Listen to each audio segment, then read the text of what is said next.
Hello, how are you? Thank you so much for having me. Thanks Sure, it's a great, this is a vibe, right? It's like, this is crazy. You guys are Rocking, okay? Like, I had never been to a party in New York like this, ever. So this is like, this whole weekend has been crazy for Ghana independence, the 66 years of independence. I'm Ebony, also known as EB. I kind of always use, or kind of reference both because, transitioning to a stage name and kind of becoming more forefront, I had to kind of like, people know me as Ebony and then EB, and then it's like, use both sort of so you don't get lost and like, who is she? So tell everybody where you're from because they know you're not from New York.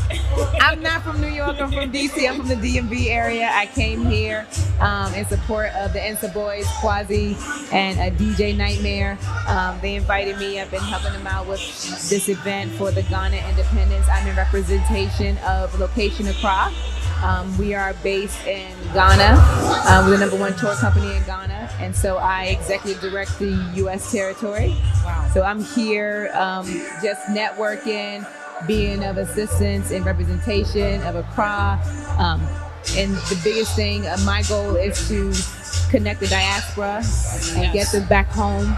What Accra gave me was beyond my imagination. And so it's my goal to get that experience to all the diasporas and understand the journey of who you are, and kind of just get rid of the colonization that's on you, Now, as a woman in this industry, I know it's not easy. It's not easy. I actually, I'm considered, what they call it, Exhibit A. When I'm the only women in pretty much, actually all of my business partners.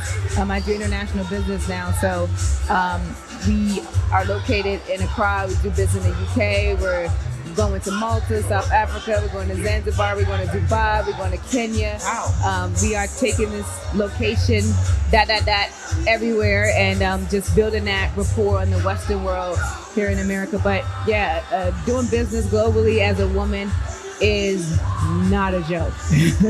I'm going to be honest with you.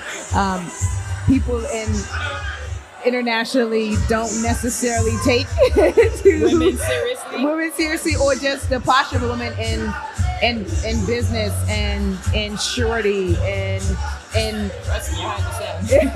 I am Haitian, so I know in the Haitian community, forget it. You forget it. And so that was actually a lot of learning in that. I'm having to not necessarily validate or my voice or like kind of figure out how to make my presence known and respected. I think that education kind of bridges the gap of that.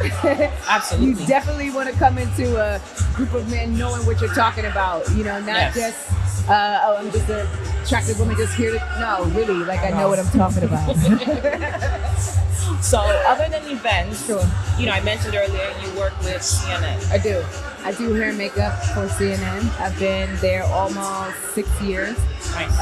And I've traveled, I've worked with presidents, I've worked with diplomats, I've worked with people that are telling their everyday story, that are hurt, that are broken, that are really just trying to get their message across. I have seen the ins and outs of the infractions in the people of color in our community. I've seen a lot happen. And so riots, all kinds of crazy stuff, and just being in the back end of that, it has given me such great opportunities to just kind of globalize my mind. And so, it's been great. It's definitely helped with a lot of things that I do. And meeting people and networking and really understanding the power of just global culture. So besides that, do you have any upcoming projects that you want to share with me that you have? Oh my God, I have so much going on. I don't even know where to start. Essentially, doing hair and makeup, right? That's clear, right? I am actually in an 8-week business course, just keeping myself just educated in different kinds of ways. I am actually going back to school in the summer. I've always wanted to be a lawyer, so wow. So I'm going to go back to school. I know. You know, it's interesting because I always wanted to be a lawyer, but I went towards the healthcare field. Sure. And I always was like, damn. Yeah. What if? Yeah, sure. You know? Yeah. Like, what if? What if, here's the thing. I found that the more you feed yourself information, the more you discover about yourself. The more you do what's really inside of you, no matter what it is. As long as we're living, we should be continuously evolving ourselves, educating ourselves, enlightening ourselves. Which means when I put information in, I gotta push information out. Which means I've now entered into a new phase and a new birthing of self. Yeah. So I kind of like realized like, why am I not just continuously just feeding myself knowledge, or doing what I want to do? We should do what we want to do. There's nothing stopping us. We're living. That's right. But honestly, to do that and do the traveling, how are we going to be able to balance all of that? So I think I'll be probably having to do a lot of it online, starting initially, because my itinerary is crazy. Like I told you, we are launching location Malta, we're launching location South Africa. Then we have Ghana twice this year for Juneteenth, which is when I went 2 years ago. That changed my life. And right now, that experience that I got really is what I'm trying to bring to the community, especially here in the Western world. When I went to Ghana and I saw the slave ships and I saw what my ancestors went through, and I actually walked the journey and I sat in that suffocation room and I saw the fetus and I saw the iron balls that they had to hold and all the raping and hurting and all that. It changed me.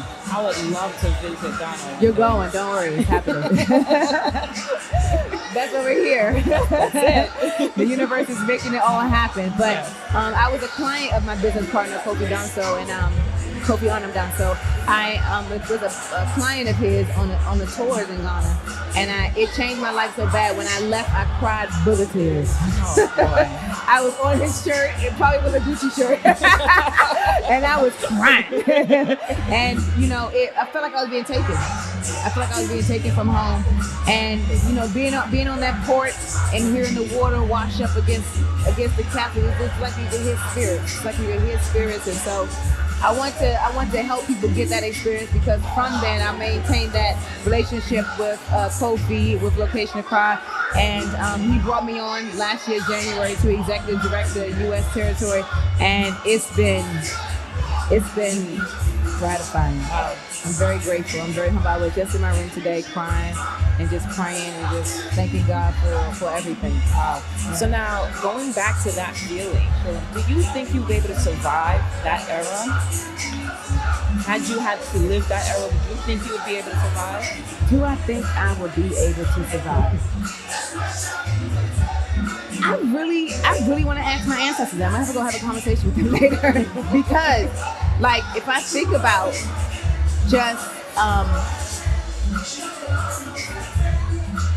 my posture and my strength inside of me, I would have went ham crazy up in that thing. You hear me? Like, I don't know. Like, I don't know. I probably, they was like, we need her for strength because she's so strong and she can really like whip some things into shape, or we gonna have to kill her. She is like, we can't deal with this kind of thing. Like, I don't know which way I would have went, but I don't know. I want to ask them, because I'm like, why didn't y'all tap into y'all crazy? Like, all of y'all, all of us, not y'all, us, all of us, like, why didn't y'all tap into y'all crazy and say, like, listen, let's go ham on them. We're not letting that happen. So to celebrate 66 years, what do you guys normally do? What are the stuff, like, as far as traditions, as far as food? Do you guys do anything special in particular? We do this, we celebrate. Independence means you have separated from the colonizers. Oh, trust me, I know. 1804. Okay? You celebrate. That and we're here and we're celebrating and this is a good time. But really, deeply, what does that mean? What does it mean? Like colonizers came and invaded and took over and held you captive and made you slaves and did things that are what we are trying to fight today. And you guys were one of the first in the South. Absolutely. Absolutely. And that's deep. It's deep. It's so deep. I'm telling you, it's not easy. And just being in Ghana, I remember when I first flew into Ghana and I was landing. I was in my seat and I was trying not to draw no attention to myself, but I was just crying. I couldn't believe that I made it home. It's an emotional. I could not believe that I made it. That you felt when you landed. I made it home, and even thinking about it now, I remember that day. I remember that moment, and I went by myself. And I wasn't afraid. But a friend of mine told me everybody don't return. It's not meant for everybody. It's not meant. And when you make it home, and when you make it in the motherland, that's bigger than big. It is. It's the land of the rich. It's everything. The wealth that I gained was spiritual. I know who I am. I know as I go forth in life that I'm protected. It is. Period. It's good. Well, I have Ebony with me here, guys. Where can people find you if they wanted to follow you? If they want to follow me, they can follow me at Ebony Heart Art. I love art. Ebony Heart Art on Instagram, Ebony Heart Art on Snapchat, Ebony Heart Art on Twitter, and Ebony Heart Art on Facebook. Well, guys, please follow Ebony Heart. As you can see, she's beautiful, she's talented, and she's smart. And she's also from Africa. You want that? We all are. You want that jollof rice? We all are. Oh yes, Yes. Especially me. Come on. We're from Africa. And this lady is gorgeous. Thank you. Well, guys, stay tuned. I have more. I'm gonna have a DJ hit the house soon, so don't miss the next interview. But I was glad to have Ebony here with me. You know, she's part of Ghana, she's part of history. Appreciate that. She's still making history. Exhibit That's S. it. I want to see more great things from you. I appreciate that so much. Thank you. Till